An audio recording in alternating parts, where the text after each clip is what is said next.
Before we jump into our 3D app or into the Unreal Engine, we want to start ourselves off on the right footing and make sure we have a good blueprint in place. We want to define as much of our environment as we can from the beginning so we know what we really need, and the amount of time it will take us to accomplish our goal, and how to plan accordingly.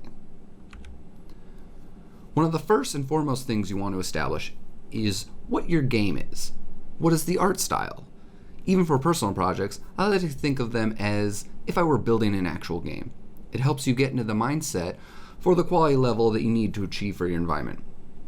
Although extremely popular, not all games are first person, so not all the same emphasis and close-up details that a first-person game would require is needed.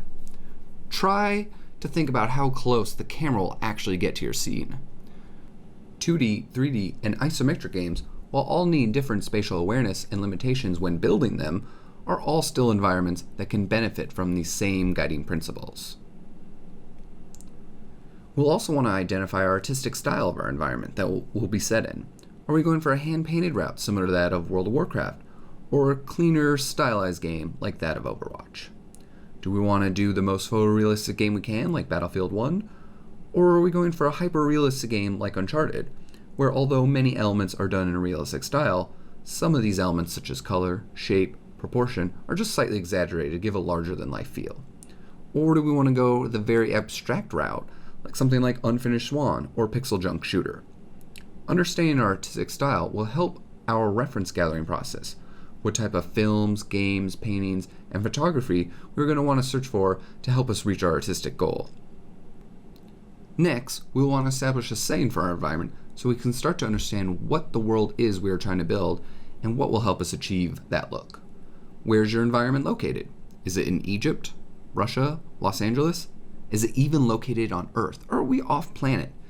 Maybe it's a different dimension entirely that only exists in your mind. Are there any real world areas you can draw from?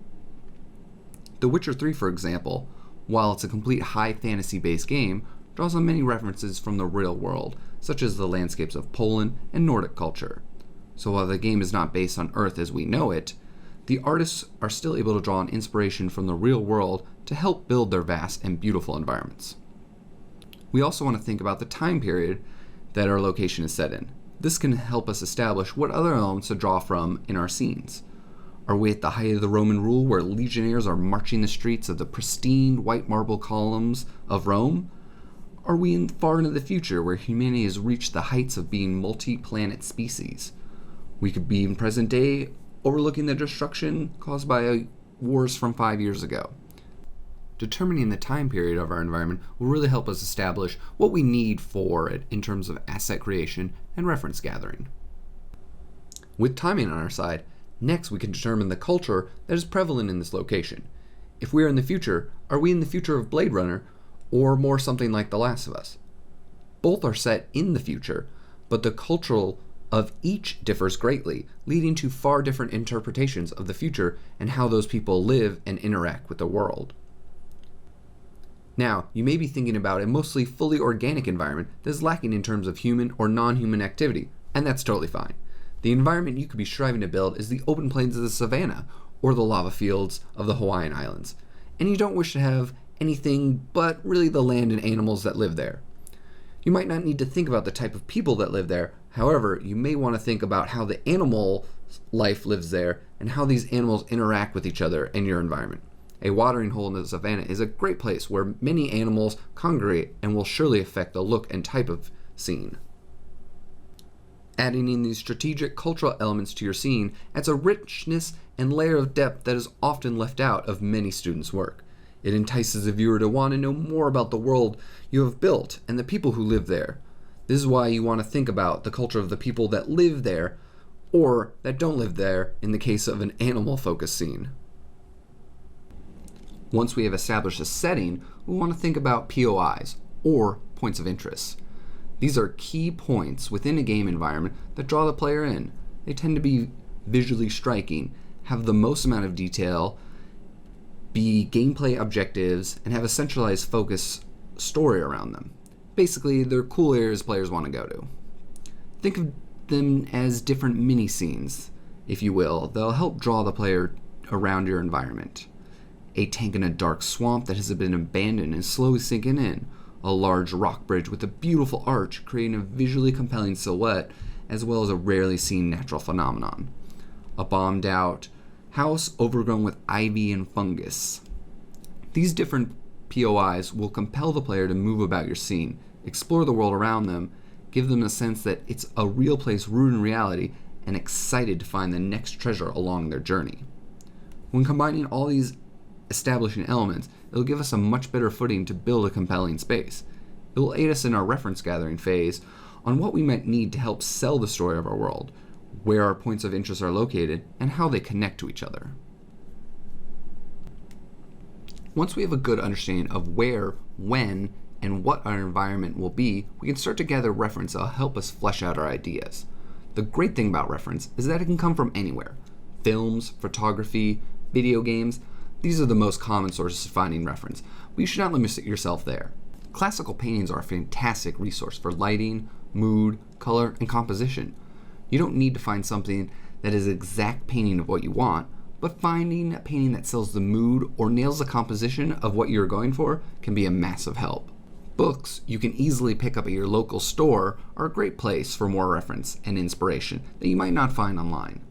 These can be especially true for architectural elements, as there are a ton of books on the subject, and most not only have great pictures, but detailed breakdown on how things are constructed.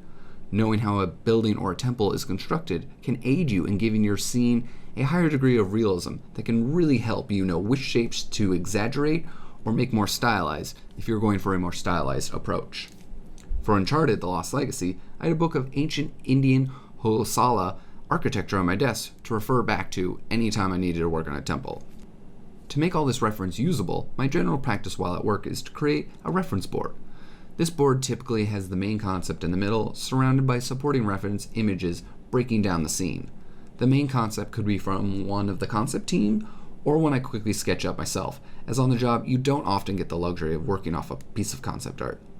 The supporting reference images break down the different parts of the concept, as well as assets and textures needed for the scene. I keep this image up on a second monitor along with any other images that are big inspiration for my scene, so I can easily refer back to them. We will go more into depth on how to break down reference and find what assets will best serve you in making an organic environment a little later. Before starting the actual blockout phase of building the environment, I find it extremely helpful to take all the reference I've gathered and do some quick thumbnailing or map planning of my environment. This gets the creative juices flowing, and since you are working on rough thumbnails, you can figure out what's working and what isn't in a short amount of time compared to 3D. You don't need to be a concept artist to do this. I know I couldn't be further from that, but being able to quickly sketch out your idea in 2D can really make a sense of the jumbled thoughts and ideas you have swirling around your head. It allows you to work out the composition and shape reads really quickly. You'll want to keep those nice and loose, explore the shapes, and then move on to the next one. Once you have one that is working, you can flesh it out a bit more. No one is looking for a beautiful rendition, but something you and others can wrap your head around to understand your scene is what you're going for. The next helpful thing I find is when planning out your environment, especially a large one, is I like to draw a top-down map of my scene to get a sense of the scale and where my points of interest are located. You can see the flow of your environment from this top-down view, which will allow you to plan out different locations fast and easy. Both these techniques give you a better sense of what your environment will look like, what will be needed where, and how each section flows from one to the next. These are tools meant to give you a good established base, so don't feel locked into them. We'll go over how to really plan a large-scale environment a little later on in this lesson. With your reference by your side and your map in hand, now is the time to lay in some quick 3D block mesh to really get a feel for your space. Starting with a rough block mesh is key to finding if your plan will work in 3D. Jumping right into asset creation will almost always lead to wasted time with assets you don't need, assets that are scaled inappropriately, or need more refinement. It can be extremely difficult when starting a new project to resist the temptation to start jamming on that sweet sci-fi pillar or sculpting on that jagged rock. Based on all my experience, this feeling almost never goes away. But if you give in and abandon planning out your environment, you will surely find that you have to abandon quite a handful of assets along the way as you try to course correct. Laying in super rough shapes gives you an approximation of your environment that can help you find out what works, what doesn't, what needs more space to breathe, and what assets should be your highest priority. This is the groundwork that will serve us well when trying to create a beautiful space. Planning might not be the most exciting and fun thing for everyone, but there's nothing less fun than realizing the assets you spent time making won't work in your scene, or the environment overall just has a really terrible flow to it after you detailed out to high hell. The more you become accustomed to planning things out, the faster you become and the less tedious it can feel. So to recap, you want to define your art style and what type of game you're making. You want to establish a setting such as the location, the time period, the culture, and the story. You want to think of points of interest, things that will draw the player from one area to the next. You'll want to gather up reference, make quick thumbnails, and possibly a top-down map. And then finally, you'll want to block out your environment.